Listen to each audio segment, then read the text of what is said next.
Hey guys, it's Morgan. Welcome back to the weekly Shlog. We're having a dance party. Where did Leandra go?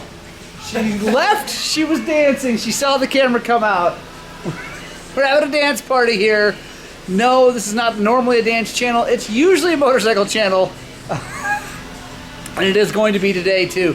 So anyway, welcome back to our weekly Shlog. We're here in Western Colorado at Highland Cycles, where we show you all kinds of cool, awesome dirt bike things. So let's get to it.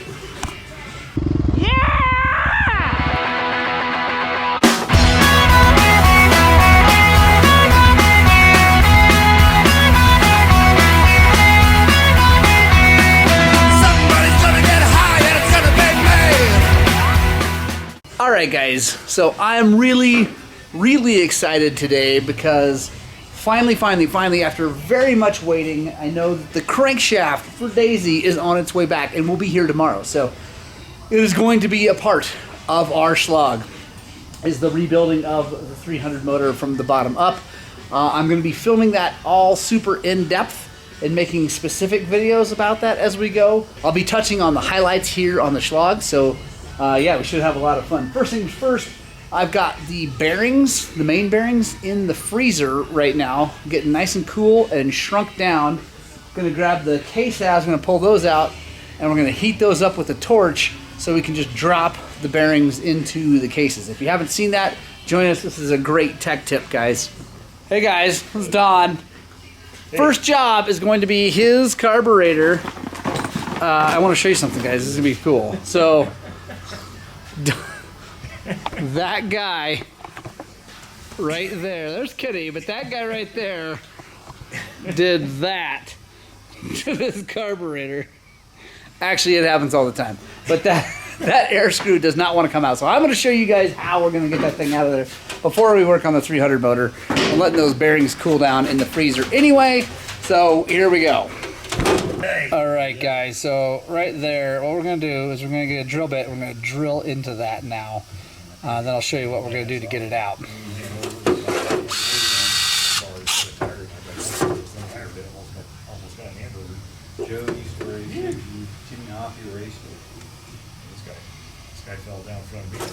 Alright guys, so I'm running a bit of a problem. Let's see if I can show you. So it's still got some of the flat blade part that's sticking out there, so I'm going to try to take that off and smooth that out flat before I try to take the drill to it, because if I try it right now, it's going to wander all over the place. Alright guys, so what I'm going to do, this is like a carbide burr, and we're going to come in, we're just going to smooth that off so we got a good place to put a drill bit.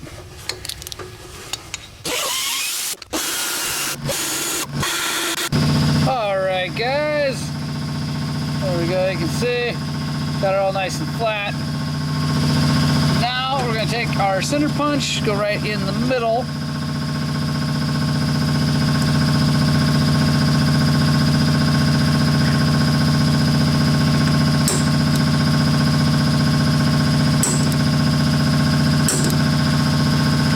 Okay, there we go, perfect. Now we're going to come in with our drill bit, set it right. So take a look at this drill bit too. These are really cool. These are from Matco, and you can see it's got a step to it, so it's really easy to get it lined up on our center punch mark.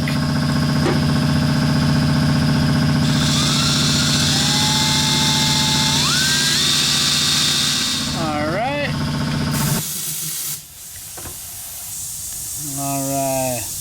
Got our hole drilled. Alright guys, now here's the key. Got to get a Torx bit. Let's see, there we go. There we go. So get that Torx bit. Now that's going to come down to here and it's going to bite into that brass really well if we get the right size. So we're going to get a piece of wood here so we can kind of beat on this with a hammer and drive it down in without hurting the carburetor.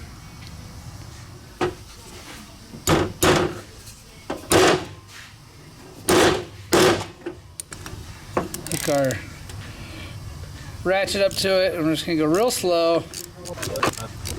You got to keep a lot of pressure in, and I believe There we go. Boom, just like that, everybody. Comes right out. We got a cool guy, different one to put in it. So Don got one of these. These are nice. That way you can reach it with your hands and fiddle with it, get it dialed in. All right, guys. So we got that all out, but this hole I just tried. So I just tried to run this in. Obviously, let's see. Come on, focus. These threads are perfect, but it doesn't want to go into the hole very well. So we got a tap. It's the right size. It's a M5 by 0.8, and we're just gonna run this in real easy with our fingers and clean these threads up, because that's probably why the other one didn't want to come out. So looking down in there, it looks pretty good, but I think I'm gonna run this thing one more time. I'll spray a little bit of lube in there.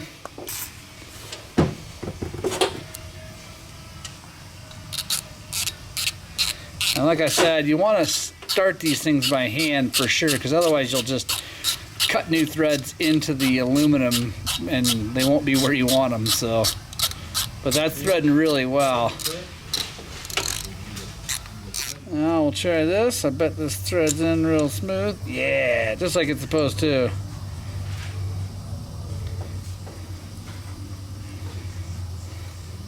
There we go. Stops. We're gonna come out. We're gonna come out 2 turns just for a good place to start, and we'll let Don tune it once he gets it all back together. There we go. Ready to rock. As promised before, now we are going to put the bearings into the cases of the 300. From that 300, my 2018 300 XCW used to be a 250. So this is the left side. This is the roller bearing side. So I've actually disassembled the bearings and taken the inner race and put it off to the side. The outer race now we're gonna put down into here. So it's been in the freezer now for a while. What I'm gonna do is get my torch. I'm gonna heat this up really, really hot, grab those bearings that are frozen, and hopefully they'll just drop right down in. If not, I'll be able to tap them in with a hammer really quickly. So let me grab the torch and get that heating up.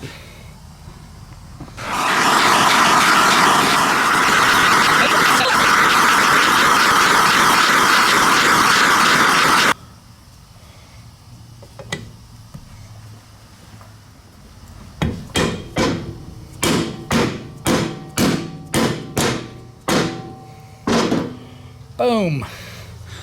There we go. Rubber mallet drops right in. Very happy about that. So now, here is one thing, guys. So it's only till tomorrow that hopefully tomorrow, that I have to wait before the crank shows up. But even though it's only a day, what I'm going to do is obviously that's going to warm up really fast. It's going to soak the heat into that metal, but it's going to create some condensation. Because it's sitting in the freezer, coming out here, it's going to get air on it, condense some water, and what we want to do is make sure that it doesn't rust at all, not even a tiny bit, before tomorrow. So I'm going to grab some spray grease that I have, spray that all down to make sure it stays nice and lubed up and doesn't rust. All lubed up. Now let's do the other side.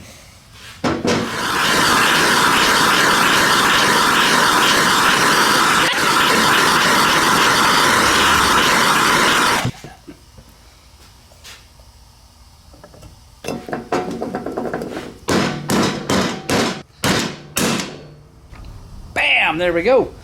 2 main bearings installed. I'm going to grease that one up, and then yeah, and we're just waiting on the crank and we're ready to go back together. All right, guys. So while we're waiting on that, let's check in on what Mr. Angry Sheets is doing over here. You'll notice he's building himself. Well, not himself. Building a snow bike, not for himself, but for Mr. Jeremy Jones. Not the one and only Jeremy Jones of snowboard fame, but a Jeremy Jones from here. And he's just getting done. It's a Timber Sled Arrow. I think he bought used. It's a 120. He got that used. Had to buy a fit kit. Then he had us get him the PST engine jacket so it can stay nice and cozy, warm. I'm gonna call it an engine koozie. Would be what I would call that thing. Not an engine jacket, because you know, come on, it's a koozie. And we've got this extra piece. Where does that piece go, Zach? It's on the right side here to keep this in. Oh, I see. Okay, gotcha. So goes in here. Obviously, you can see he had to header wrap everything, which on the Yamaha is quite a thing since it wraps all the way around the motor. But had to do that, otherwise everything catches on fire, which is exciting. Puppers agrees. Don't you, Puppers? Yeah. Would be exciting. But yeah, we don't do a lot of timber sled stuff here, partially because I'm not a big timber sled guy. I've never really been. I had a snow bike for one season. It was fun. I didn't find it as much fun as riding dirt bikes, so instead of investing all that money and time into that, I decided I would invest it into going on trips during the winter. For instance, coming up very soon, you should subscribe to the channel because I am going to Texas for the opening round of the TSEC series, which I believe is the Texas State Enduro Circuit series. So I'd rather spend my money doing that than on doing a snow bike kit. Although Jeremy already owned the bike, he got the kit used, so he's not super deep into this financially, like you would if you bought new. And they're really fun, don't get me wrong. They're really, really fun. This wasn't enough fun for me to stick with, so yeah, anyway. That's what Mr. Sheets is up to right now. Another thing I want to mention / show you guys that I did on the 300 that I didn't have to do, but I'm excited to have done, was I replaced the starter bushings there and there. I mentioned that in the video of me tearing it down that I was going to do it. Well, I got those in. I'm really happy about that because they were actually all torn up and falling apart. The starter was working just fine, but that could have been a fail point, which sucks because to remove the starter or do anything, it's a big nightmare. You gotta take the motor out of the frame, and anyway, it's a pain in the butt. So I'm glad I was able to do that now. I'm also gonna service the starter Bendix. Here we are. Everything on it is moving really, really well, and it looks really, really good. But that is definitely something to inspect really well, guys, because you don't want to put it all back together and have to deal with it later. And this thing just takes grease, so we'll grease that up really well, make sure it's all good. Also, I'm going to make sure the starter is happy. I'll take a look at the brushes and all that stuff, make sure everything's good before I put it all back together, because I don't want to have to take it back apart.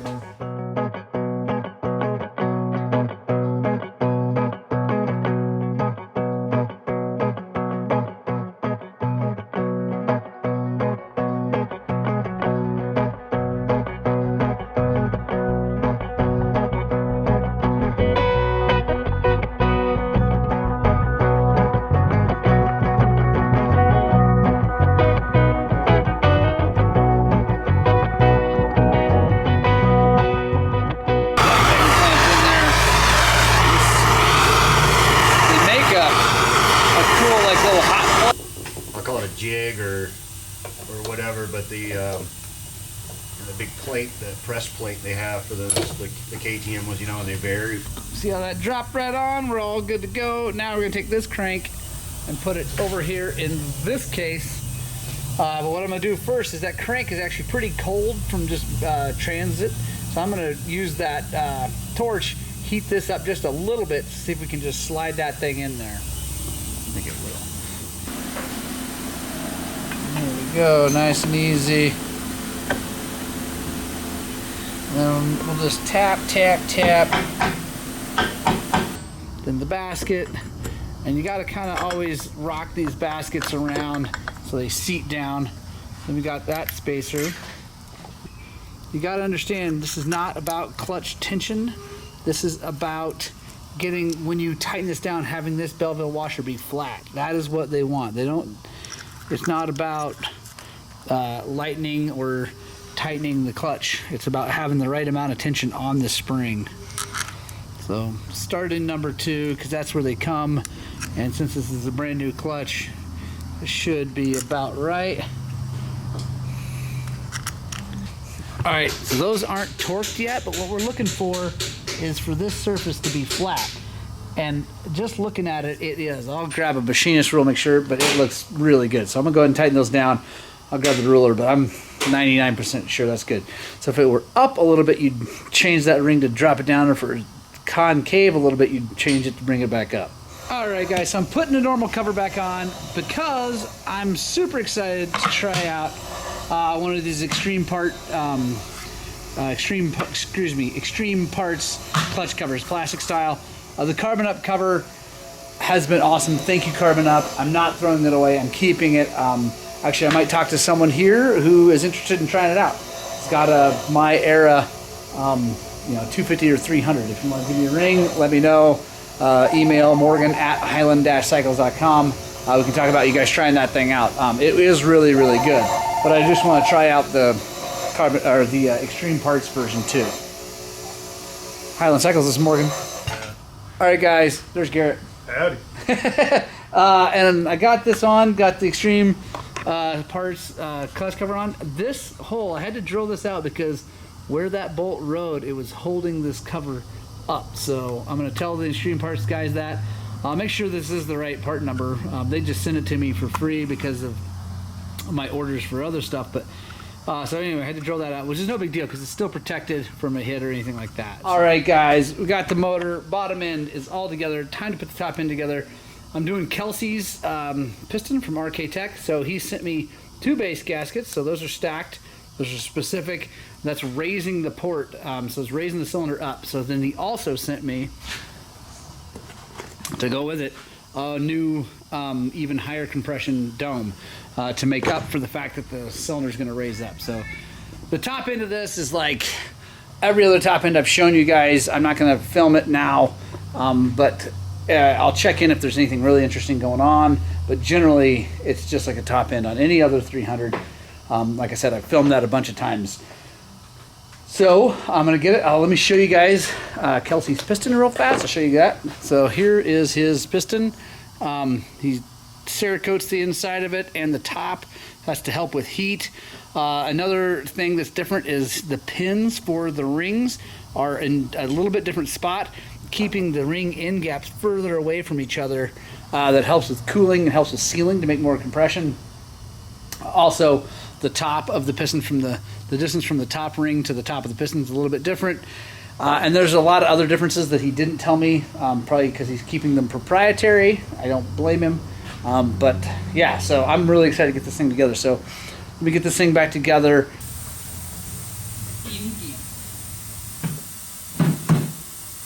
All right, guys, so I've decided I'm definitely going to put the temp sensor in the crossover hose because it's the longest hose, so it makes the most sense.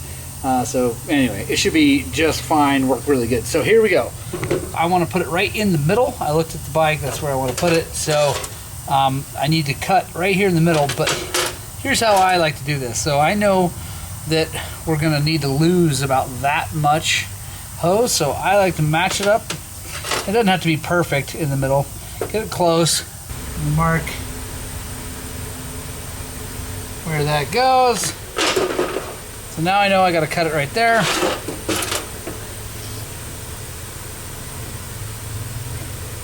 So we can put these on here and we can snug them down so that it holds it, but then also so we can spin this. I'll show you what I'm talking about. So now we can move that where we need it. Got other clamps, the old clamps, the ends. Let's go put it on. All right, guys, I like it. So take a look in there. See, it's all clearing the motor. This is all nice and happy. It's got some wiggle room up there.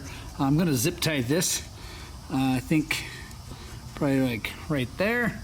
Help hold that nice and tight. Then we'll be good to keep going. I put the Kean 36mm PWK carburetor on it. Now, I have had really, really good luck on the 125 with that.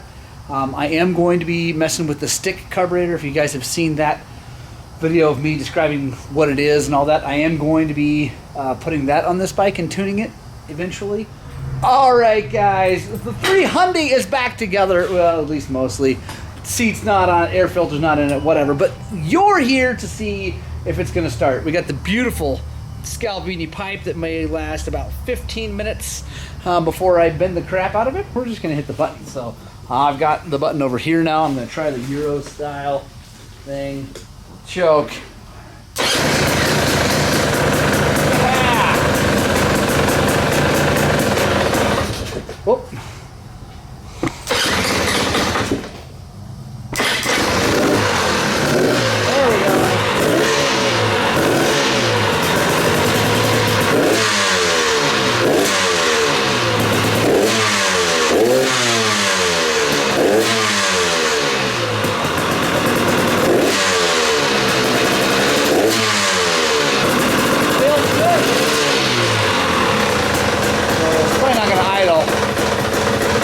That's trying. I got to fiddle with the idle. That's no big deal. Next thing I like to do is take the coolant cap off, the radiator cap off, make sure that's moving. I'll do that.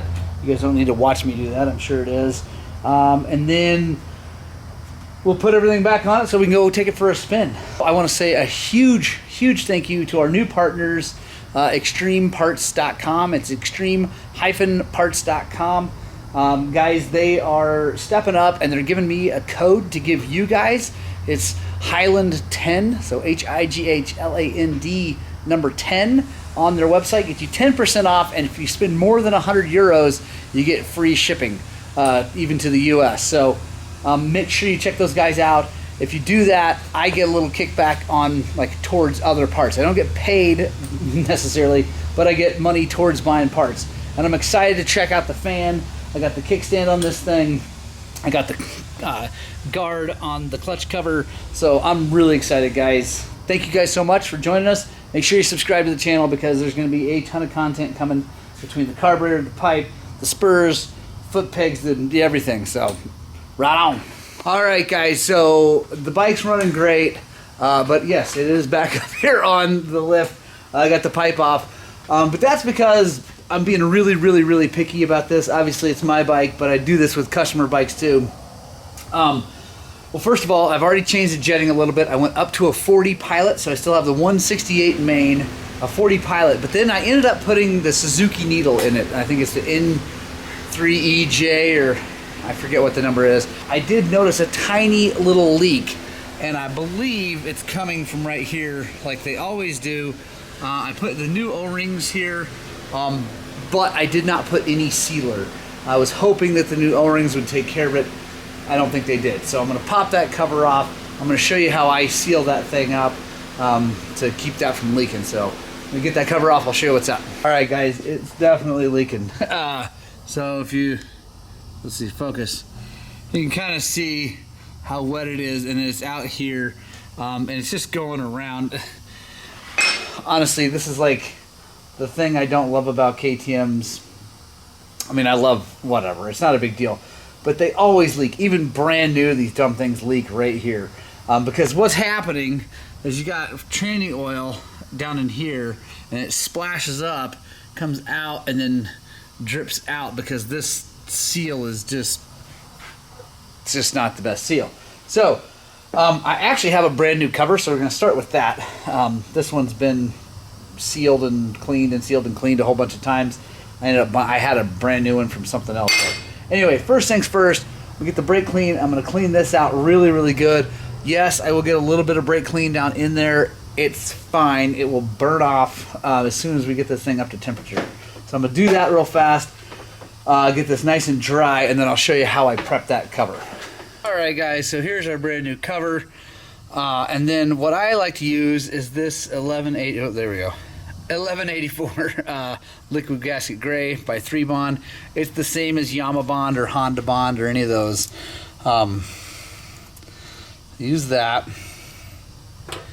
And then what I do is I come and I fill up this groove right here, which is where that O-ring goes. Want to try to be as kind of careful as you can, not to get too much, but you're going to end up with, it's going to squeeze out no matter what you do. But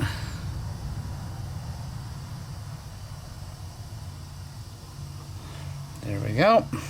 All right, guys, so one of the keys to this gasket material, this gasket maker, the 3Bond gray stuff, is to let it sit. So don't just put it on right away. You can, and it's okay, but it's way better if you let it sit, and I don't know, it's like, I don't know if it oxidizes with the air or whatever. Anyway, it really does a good job. And even on here it says wait approximately 1 minute, then mate the two surfaces. I like to do it more like 5 to 10 minutes. It gets really nice and tacky, doesn't squirt out everywhere, and it seems to make a better seal. So we'll set that thing down, and in about 10 minutes we'll go put it on. All right, here we go. Now we're just gonna go nice and easy. Make sure that lines up. All right, now we'll put our bolts back in, put the pipe back on it, and then, guys, we're ready for the test ride. So that is gonna happen tomorrow. I'm gonna go out and break this motor in and take it around and beat on it pretty good to see if it's gonna hold up for our Texas race, because I don't want to drive 12 hours one way to a race and then have a motor fail that I just built. I mean, obviously I do this all the time. I'm generally pretty confident about how it's going to turn out, but you know, people make mistakes, things happen, sometimes parts aren't that great, whatever.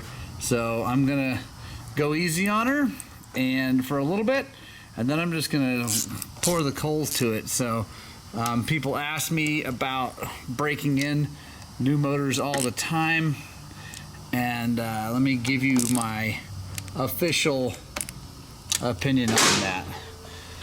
So if you're gonna break a motor in, there's a couple ways to look at it, right? So on a brand new bike, if I buy a brand spanking new bike, I generally just ride the crap out of it right off the bat.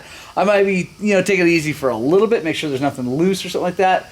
But then I just go beat the living crap out of it because it's under warranty, and if something's gonna break, I wanna find it. Now I don't do stupid things like hold it wide open up big hills or things like that, but I just ride it. I don't, you know, do a bunch of heat cycles or anything like that.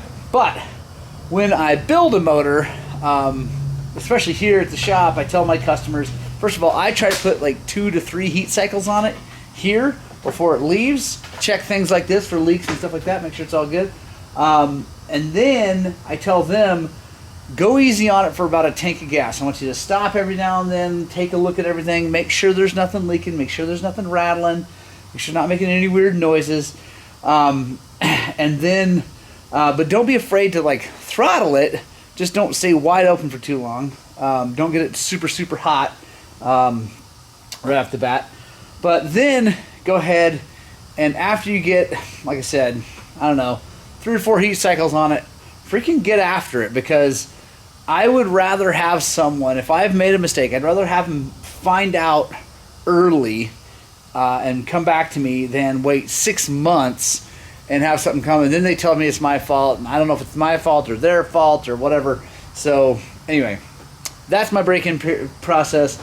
Maybe, like I said, go easy, let the bearings find their homes, and then just freaking ride the thing. So anyway, I'm gonna button this thing up, fire it up again, make sure everything's good, make sure that's not leaking, and then we'll go forward. Okay guys, that's the end of the video. I hope you guys enjoyed this Shlog. It's kind of all about my bike, a few other things. And you might notice that I'm not finishing it in the same place I normally finish it. I'm out here in Delta. I got the fully rebuilt 300 XCW out here. And I think I'm going to take my advice and I'm going to go ride my dirt bike!